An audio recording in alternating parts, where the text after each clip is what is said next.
บนโซเชียลแชร์คลิปเตือนให้ระวัง 18 อาหารแสลงกินแล้วเป็นมะเร็งไม่ว่าจะเป็นเนื้อสัตว์ทุกชนิดนมสัตว์หรือไข่ทุกชนิด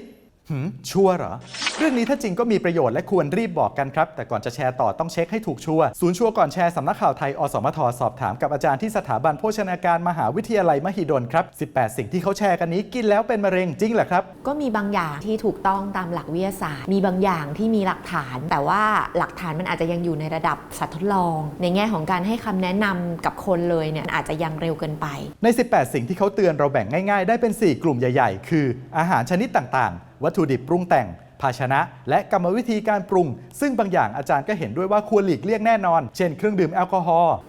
อันนี้นี่เป็นที่รู้กันมันก็เป็นปัจจัยเสี่ยงอันดับหนึ่งของการก่อโรคมะเร็งหลายๆชนิดควรจะงดการดื่มแอลกอฮอล์สารกันเสียไม่ควรรับประทานมากมายถ้าเป็นไปได้ควรจะเลี่ยงหลายอย่างก็อาจเป็นไปได้แต่ต้องอยู่ภายใต้บางเงื่อนไขเช่นนมสัตว์ก็ยังดีเบตกันอยู่นมเนี่ยบางคนก็บอกว่ามันส่งเสริมการเกิดมะเร็งบางคนก็บอกว่ามันช่วยต้านมะเร็งได้ด้วยสรุปก็คือมันยังไม่มีอะไรฟันธงชัดเจนอันที่มีหลักฐานเยอะๆหน่อยถ้าคนที่เป็นมะเร็งเต้านมมะเร็งต่อมลูกหมากมะเร็งที่เกี่ยวข้องกับระบบสืบพันธุ์ก็ควรจะจำกัดการรับประทานผลิตภัณฑ์จากนมมันก็อาจจะไปกระตุ้นพวกมะเร็งในกลุ่มที่เกี่ยวข้องกับฮอร์โมนได้แต่ว่าถ้าเป็นเด็กๆที่ยังต้องการสารอาหารก็ยังอยากส่งเสริมให้รับประทานนมอยู่บางอย่างก็ไม่ถึงกับกินไม่ได้เช่นอาหารทะเ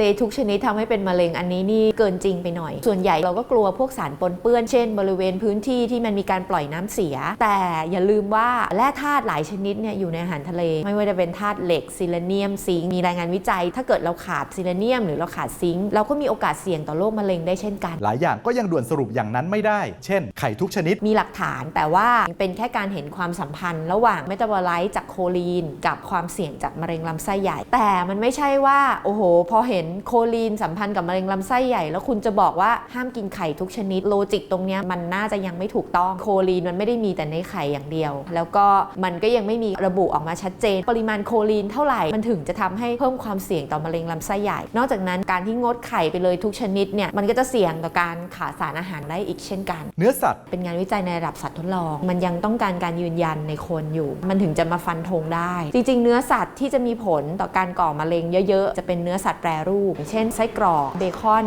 รมควันหรือว่ากลุ่มของเนื้อปิ้งย่างความร้อนสูงพวกนี้มันจะมีสารก่อมะเร็งออกมาสำหรับคนที่กังวลเรื่องมะเร็งอาจารย์ชี้ว่าจริงๆแล้วปัจจัยเสี่ยงอาจจะไม่ได้มีแค่อาหารนะครับจริงๆโรคมะเร็งมันเกิดจากปัจจัยหลายอย่างมันไม่ใช่เรื่องของอาหารอย่างเดียวพันธุกรรมก็มีผลการออกกำลังกายก็มีผลเพราะโรคอ้วนก็เพิ่มปัจจัยเสี่ยงต่อโรคมะเร็งได้เช่นกันนอกจากนั้นคือในเรื่องสิ่งแวดล้อมสุดท้ายการขับถ่ายเนี่ยมองว่าเป็นเรื่องสำคัญมากที่สุดในแง่ของการป้องกันมะเร็งเพราะการขับถ่ายจริงๆมันคือการกำจัดสารพิษออกไปจากร่างกายยังมีคำอธิบายแบบเต็มๆในช่อง YouTube ชัวร์ก่อนแชร์อย่าลืมเข้าไปกดติดตาม Subscribe และดูเพิ่มเติมนะครับแต่สรุปแล้วเรื่องคลิป18อาหารแสลงกินแล้วเป็นมะเร็งนี่เป็นยังไงครับคิดว่าไม่ควรแชร์ต่อเพราะว่าคำแนะนำบางคำด่วนสรุปจนเกินไปยังไม่ได้อยากให้เชื่อ 100% บางทีการดูแลสุขภาพที่ดีที่สุดก็ขึ้นอยู่กับสิ่งพื้นฐานที่ทำได้ง่ายหากตั้งใจและเข้าใจจริงนะครับยังมีอีกหลายเรื่องน่าสงสัยบนสังคมออนไลน์หากได้รับอะไรมาอย่าเพิ่งแชร์ต่อร่วมตรวจสอบไปด้วยกันกับชัวร์ก่อนแชร์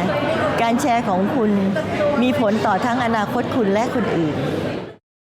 สนับสนุนโดยกองทุนพัฒนาสื่อปลอดภัยและสร้างสรรค์